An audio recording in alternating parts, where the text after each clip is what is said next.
आज मैं आपको वाक्य और वाक्य के प्रकार के बारे में समझ दूंगी।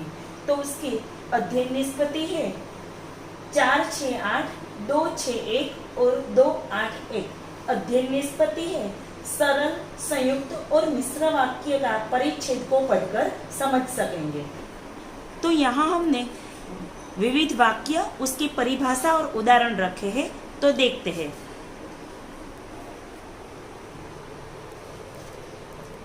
आज्ञावाचक वाक्य, उसकी परिभाषा है जिन वाक्यों में प्रार्थना, आज्ञा, आदेश और उपदेश आदि का बोध हो उसे आज्ञावाचक वाक्य कहलाता है।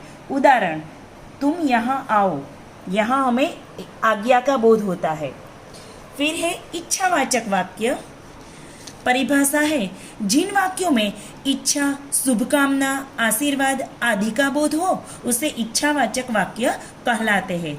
उदाहरण, भगवान तुम्हारी उम्र लंबी हो। यहाँ इच्छा व्यक्त की गई है। अब है संकेतवाचक वाक्य, उसकी परिभाषा है जिन वाक्यों में संकेत या संभावना का बोध हो उसे संकेतवाचक वाक्य कहलाता है। उदाहरण है, यदि कठिन परिश्रम करते तो पास हो जाते। तो यहाँ संकेत का निर्देश हुआ है।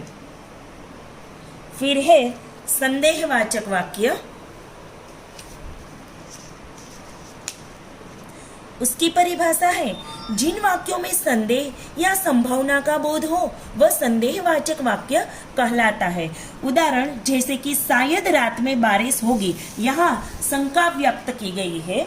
फिर है सरल वाक्य, उसकी परिभाषा है जिन वाक्यों में केवल एक उद्देश्य, एक विधेय होता है वह सरल वाक्य कहलाता है।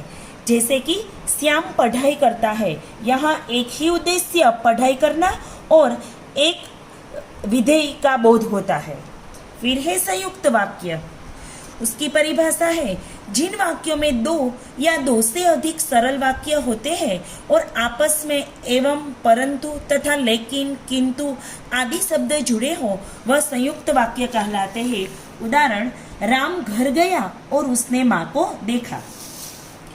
फिर है मिश्र वाक्य, उसकी परिभाषा है ऐसे वाक्य जिनमें सरल वाक्य के साथ साथ कोई दूसरा वाक्य भी हो वे वाक्य मिश्र वाक्य कहलाते हैं।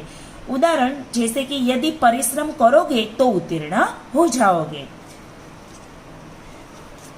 फिर है प्रश्न वाक्य, उसकी परिभाषा है जिन वाक्यों में प्रश्न पूछने का बोध हो वह प्रश्नवाचक वाक्य कहलाता है। उदाहरण, तुम कहाँ जा रहे हो, तुम क्यों रो रहे हो, यहाँ प्रश्नवाचक का बोध होता है। इस तरह हमने बारी बारी से सभी वाक्य एवं उदाहरण की समझ प्राप्त की। धन्यवाद।